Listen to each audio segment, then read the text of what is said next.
welcome back to our channel. In case you're just joining us for the first time, this is News Today, your number one online news channel in Nigeria. And today we have a very important personality in the studio with us. We are going to be having a chat with a security expert from Bamidele Olomilowa University in the person of Dr. Bello Akim. You're welcome, sir. It's a pleasure to have you in the studio with us today. Thank you very much. I'm glad to be here. Sir. All right, so today we are going to be discussing security. And as we all know, security has been a major concern of everyone in the country. So please, how do you rate the strength of security in Ekiti State? Ekiti State is not really a flash point for security challenge. You know, it's part of Nigeria, and if you look at the insecurity in the country is cutting across all places, but Ekiti is not really a hot spot, where you can really use to measure insecurity. However, we have one or two few numbers of insecurity issues like kidnapping and some other issues. Then over time also we experience issues like farmers herders conflict and all that. But if you really want to look at the insecurity in Nigeria, Ekiti is relatively fair in terms of security provision, and incidences of insecurity is very at the minimal level here. Okay, so compared to some other states, yes, because majorly in the country today we have two major security challenges, which are one, terrorism and banditry. And if you look at these two, and the third one is kidnapping. Though the banditry also goes with kidnapping, the bandits kidnap people and all that. But if you look at those two major insecurity issues, they are more in the northern aspect, which is the northeast and the northwest. Yeah, we have some cases of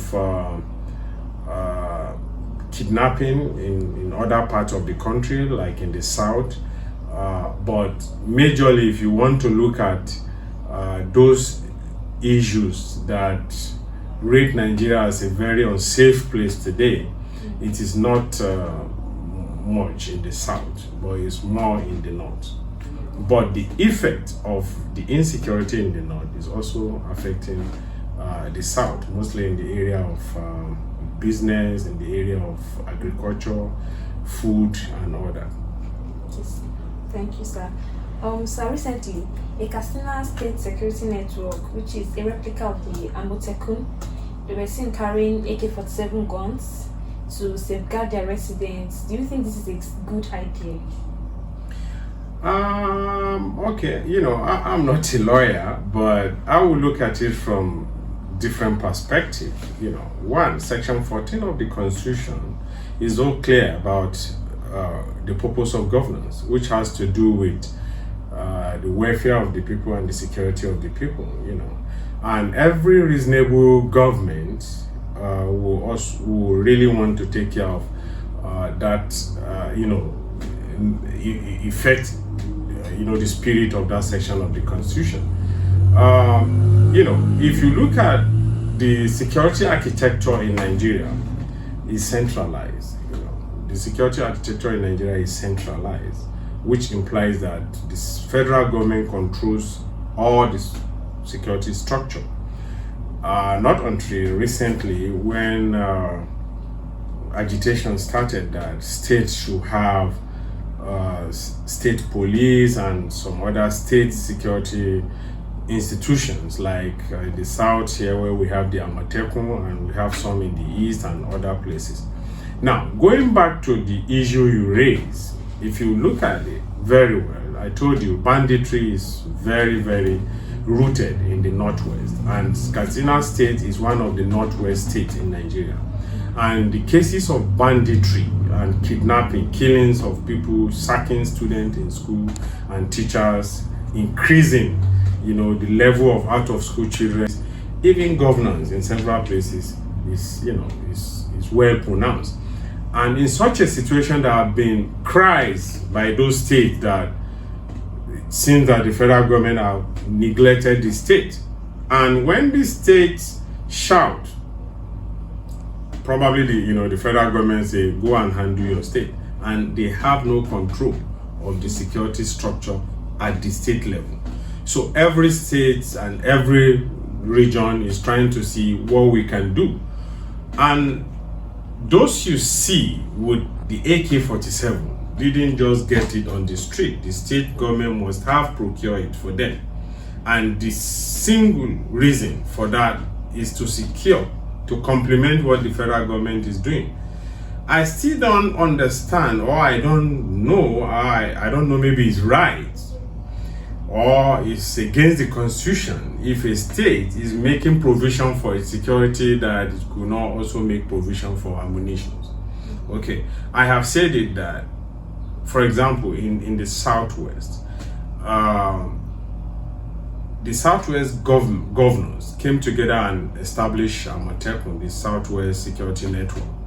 Okay, that structure was established by law, and I believe that they can also make law to make provisions for ammunitions.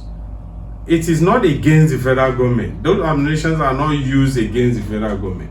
These are, even if it is not in the constitution, we call something necessity, and it is necessary for this to happen. You can't just establish a security network without arming them.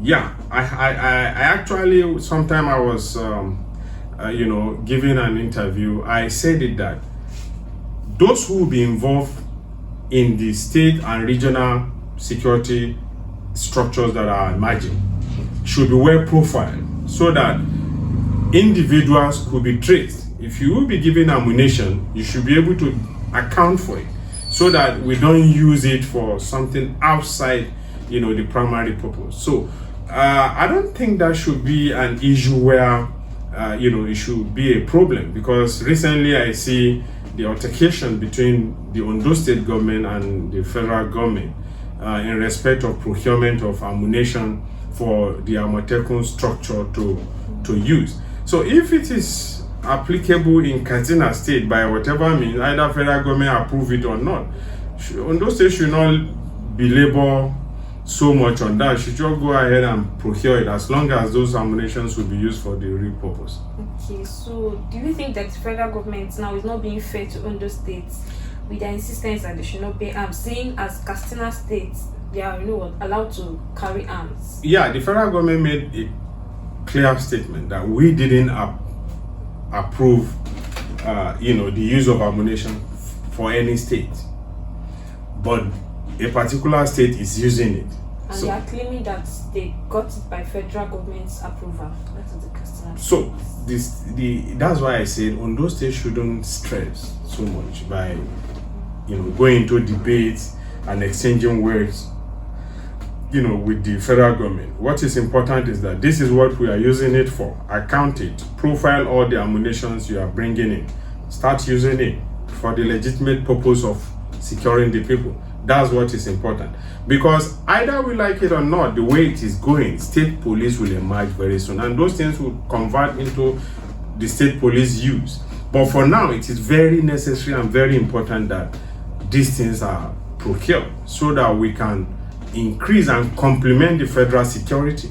It is overdue that states have their own security structure, and it's very important. So this is not a subject for any conflicts between the state and the federal government. Okay. So you mentioned state policing. Do you think state policing is the answer or the cure to insecurity? Of course, this is a federal state, Federal Republic of Nigeria, And when you say Federal Republic of Nigeria, it means coming together of different segments to form a government. And you have different strata of government. You have the federal, you have the state, you have, the local. Okay. all of them established and recognized by the Constitution. So each of them should have their own security system. In a federal state, the federal government will have, the state will have, even the county will have, like the sheriff. Now, if you look at the state like United States, for example, I'm just using, I don't like comparing United States with Nigeria, but you see, we are borrowing the system from them. There is the federal police, which is the FBI. There is the state police. There's also the county, the local police, the community police system, which is like the sheriff and all that. So that is how to network security in such a way that everyone, the jurisdiction of each of them will be clearly defined. There won't be room for conflict. They will complement each other. Where the state, the federal is doing, the state will be doing, and before you know it, we will read off all these insecurity incidences we are having in this country. State police is overdue, is very necessary, and is the immediate solution to this immediate and long-term solution to this insecurity problem we are having in Nigeria today. And if you look at it very well, let me give you an example. If you have a state police, those who will man that security institution will be from that state. Okay, you will be posted to where you know very well.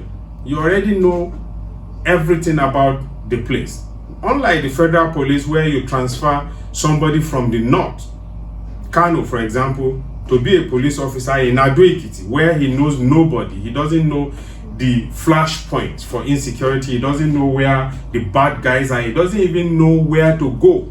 He relies on probably Google Map or an Okada man that will direct him, So it is always difficult to nip in the bud the, security issues. So when you have a security institution where the people manning the institutions are from those places, they will know exactly where to go. In fact, certain things will happen, they will tell you, we know who can do it. Because they belong to that place. And that will strengthen the community policing. That's the only way to go. That's the right thing to do. And it's supported by the Constitution because we are running a federal system in Nigeria. It is very, very wrong to have a centralized policing. Just like you have a centralized electric system. Look at it. It's not working. So if you centralize security, this is the result. So we have to have a state police. And I'm happy. I think the National Assembly is amending that section of the Constitution, making provision for state police, and the concurrence is going in the state at the state level. So maybe over time, very soon, we'll be glad to have that. Yes, we hope so. Thank you so much, sir. Sir, please, what is your advice to the citizens of Ekiti State and Nigeria at large concerning security issues? How can we be more aware? Okay, you see, security is not about government or it's about the security institution. The security is about everybody. Let me give you an example. I was in the street of Houston, Texas, in US, driving. I wanted to go and see a friend of mine whom we have seen for a very long time. So we got connected. So I was driving down to where he is. Very quiet environment. So I got lost somehow, It's a new environment, so the Google Map was confusing. So I had to park my car, to make a call. And before you know it, where I parked my car, the person who owned the house already called the police. He saw me that I'm a black guy parking in the front of his house. He doesn't know exactly what I was up to. And the policeman just came, hey, what's going on? And I told him, well, they led me to the house. That is security for you. It is the responsibility of everybody. Okay? What I'm driving at is that whenever or where there is a challenge, you help the security, because you see, they are not spirits, they are human beings. They rely on information. You provide the information. Here, what you see is that you see people covering criminals. Probably because they are related, they are friends or whatever. Okay? You will suffer from it. Expose a criminal, even if it's your child. Doesn't matter. Because it will affect everybody, including you. So, the security is the responsibility of everybody. Everybody should speak out where you have issues with security, so that you can help the security agencies to do their work. That is how it goes. Not that, you see, most of the time we make noise about the challenges we have with the police. The police in Nigeria, they are having limited equipment.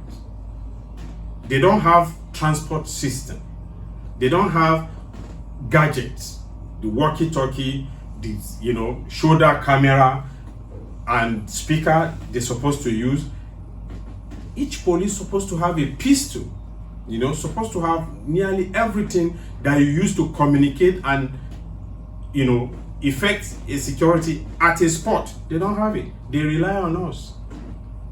Okay, they have to be on the street, get some change, even to buy fuel, despite the fact that the fuel has been budgeted for. So these are the challenges. So we need to help them, give information, stand by the information, and probably we'll have some relief. But like I told you, the most important thing is the state police. The state police, you will be able to know one or two people to call. The relationship, the interaction, the community policing will be better. You want to interact with an Hausa man or an Igbo man in Nado, it will be difficult. You don't even know him. But if you have a state police, you will be able to know one or two people you want to communicate with. So I advise that people should be more alive with their security responsibility. They should be very watchful. There should be community relation, in respect to security. There should be cooperation, and there should be data keeping. They should keep data record on security issues, and they should make security meeting very discreet. It's not a public discussion. Okay, with these few things, I think will be very good for you. Thank you so much, sir. Thank you for sharing your wealth of knowledge with us. We are very grateful. And as I said, please let us learn to cooperate with security officials in our communities. We all need each other to move this country forward. Thank you once again for joining us. See you next time. I remain your host, Hope. Bye.